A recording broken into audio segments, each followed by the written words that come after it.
आगे तो फैसला जज साहब ने करना है, लेकिन इससे हम सबक क्या हासिल करते हैं? इससे हम सबक ये हासिल करते हैं कि आप सारी ज़िंदगी जो दूसरों को चोर चोर चोर कहते रहे हैं, आपको तोशा खाना में भी आपको चोर साबित कर दिया गया, आपके ऊपर ऐसा इल्ज़ाम लगाया गया और वो सच साबित हो गया, जिस पे आप सारा वक्त झूठ बोलते रहे कि ये महज इल्ज़ाम है। वो भी साबित हुआ कि आप चोर निकले। आपने मुल्क का वज़ीर-ए-आज़म होते हुए तोशा खाना में चोरी की। आपकी बेगम ने जो कीमती तोहफ़े मिले वो बेचे, वहाँ के लोगों ने ये गवाही दी, वो सच साबित हुई कि आपने वो तोहफ़े बेचे हैं।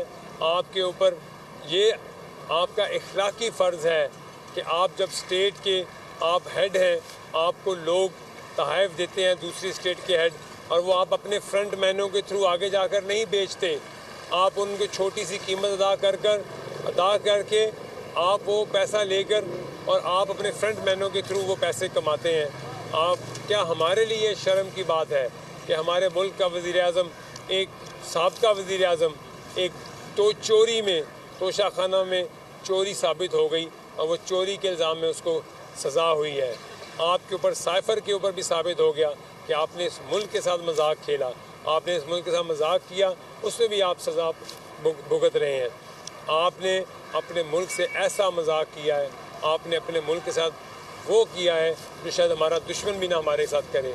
हमारी यूथ को आपने ऐसा उकसाया है कि आज हमें बच्चों को बिठाकर उनके लिए उनको पेप टॉक देना पड़ता है, उनको समझाना पड़ता है कि बेटा स्टेट के साथ नहीं लड़ा जाता, स्टेट के साथ आपको खड़े होना पड़ता है।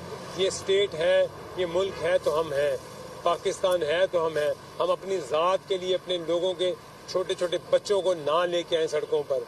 हमें अपनी ज़ात को बचाने के लिए किसी माओ के बच्चों की ना कुर्बानी दी जाए, और हम अपनी ज़ात को बचाने के लिए मुल्क के इदारों के ख़िलाफ़ बगावत पे ना उकसाएं लोगों को।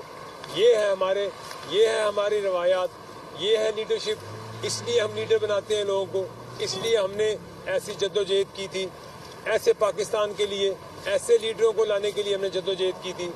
मेरा नहीं ख्याल, हमें आज मेरे लिए बड़ा तकलीफ दे लम्हा है कि मैं आज ये बात कर रहा हूँ, क्योंकि मैंने एक कॉज के लिए पाकिस्तान के लिए काम किया था, ऐसी जमात के लिए काम किया था, ऐसी जमात के चेयरमैन या लीडर के लिए काम किया था कि मेरे मुल्क के लिए कुछ बेहतरी आएगी। ये नहीं था कि वो बाद में एक ऐसे ख्वाबों के ऊपर फैसले करने शुरू हो जाएंगे, एक ऐसे झूठ पे मबनी अपनी ज़िंदगी के फैसले और ऐसा फ्रॉड करके एक निकाह कर लेंगे और किसी का घर तबाह कर देंगे।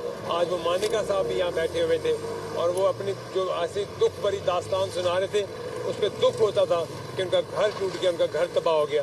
उनके बच्चों की बातें जो हमारे सामने आई हैं और वो तकलीफ दे हैं, वो शर्मनाक है हमारे लिए कि हम अपने मुल्क के मीडिया में हम अपने मुल्क के लोगों को क्या बताएं कि इस जमात के लीडर ऐसे होते हैं जो किसी के झूठ किसी का घर तोड़ते हैं, किसी के बच्चों की ज़िंदगी तबाह करते हैं।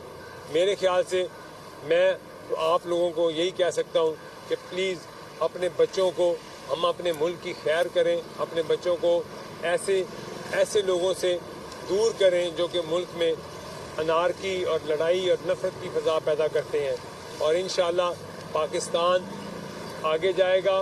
पाकिस्तान के इदारों को जो लड़ाने की कोशिश करेंगे वो मुंह की खाएंगे और वो उनको इबरत का निशान हम बनाएंगे इंशाअल्लाह।